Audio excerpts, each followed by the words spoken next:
What's up, Scrappy peeps? It's Adele from Inkie Quill, and we're up here today with a Scrap Stash Saturday where I'm going to dive into my scraps and see if I can use some bits and pieces from my stash. So I used a Love This die cut die. You just call them a die, right? The middle bit. And I used it. It's an older crate paper one. I think it's from the Open Book collection.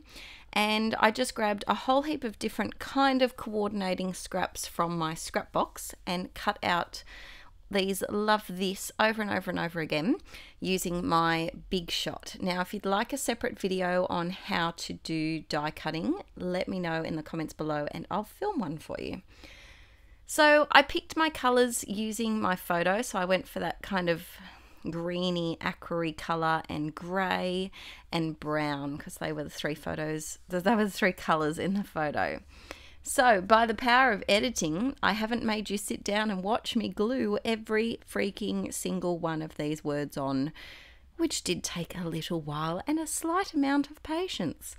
But I just glued them on using my it's called tacky glue now, Scotch tacky glue in my fine line bottle, which is that skinny point little bottle. So I knew that I wanted to use some of the new Gather collection from Crate Paper for this one, but that's all I knew. And I only wanted to use it basically because it was new in my stash.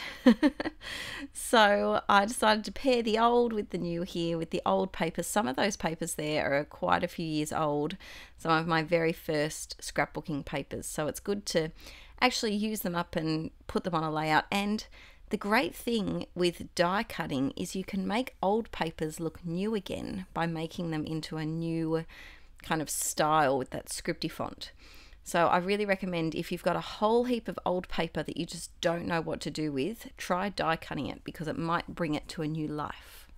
I'm adding a doily here. A lot of people ask where these doilies are from. They're from Amazon and they're the 6-inch Cambridge design, I do believe. I really want the 4-inch, but someone on the scrap stream last week said that they're not as delicate.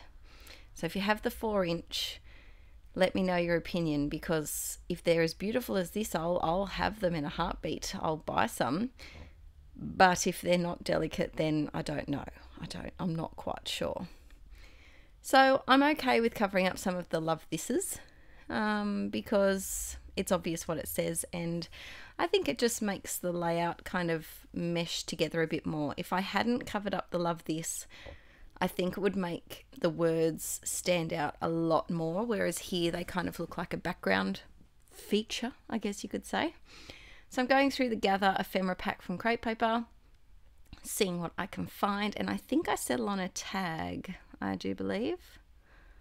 Oh, maybe I don't settle on the Gather collection. This is the Heart Day, which is another one of their new ones, which is a Valentine's themed one, but you don't have to use it for Valentine's Day. Some of the things are very Valentine's-y though, that probably won't get too much use because I don't really celebrate Valentine's Day, but they can just look pretty in my stash for a while and I'll sort out a way to tuck them in the background.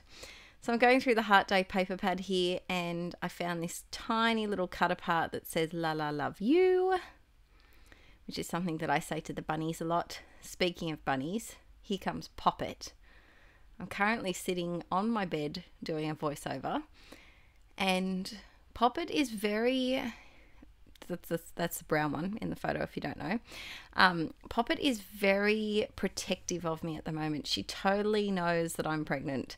Frida has no freaking idea whatsoever, but Poppet does, and she's been nudging my tummy and she won't let me go anywhere without her following me like a little doggy. So she's just sitting in the doorway, just keeping one eye on me and one eye on the hallway so nothing can come to attack me. So I used that floral piece from the chipboard Gather Crate Paper piece of chipboard thing, and I'm sticking it down with some extra adhesive because I just don't trust it. And I really like the way that floral, usually I find chipboard a bit harder to work with because it is so big and thick that your eye just gets drawn to it immediately. I prefer smaller embellishments, but it seemed to it seemed to be all right. It seemed to be okay. And I really am into overlapping things over the side of my page at the moment, if you haven't noticed, with that flower and with the love thises as well. I decided to cut that one into a circle, so I just used my 1-inch viscose punch and punched it out.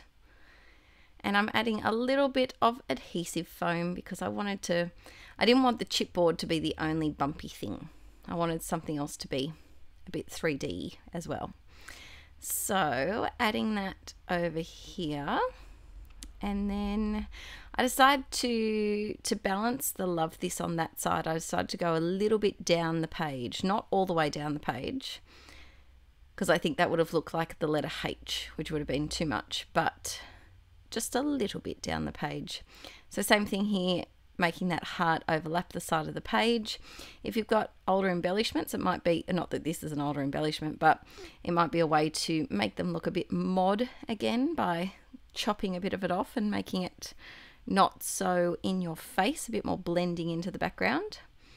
Using some random little heart stickers from the sticker sheet. I still don't understand why cactuses have to do with Valentine's Day.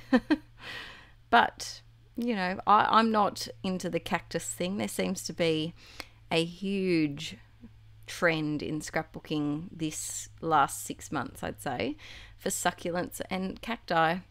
Not my cup of tea, but each to their own. Adding some tiny word stickers here and sticking them on. So, what date is this going up? Is this New Year's Eve? I think it is. I believe it is New Year's Eve.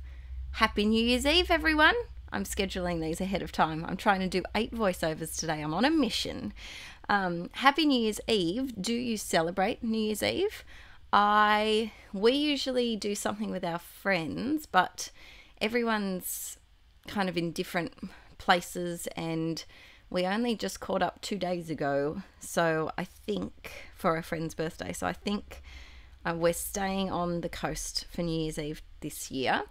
And my mum's best friend, who I call my auntie, is coming up, so I think we're spending New Year's Eve with the parentals, and I'm going to be the lucky designated driver for everyone. Yay, because I'm pregnant.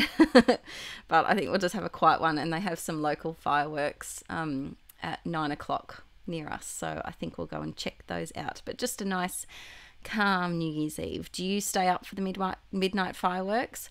I rarely do. I get too sleepy and always fall asleep at about 11:30.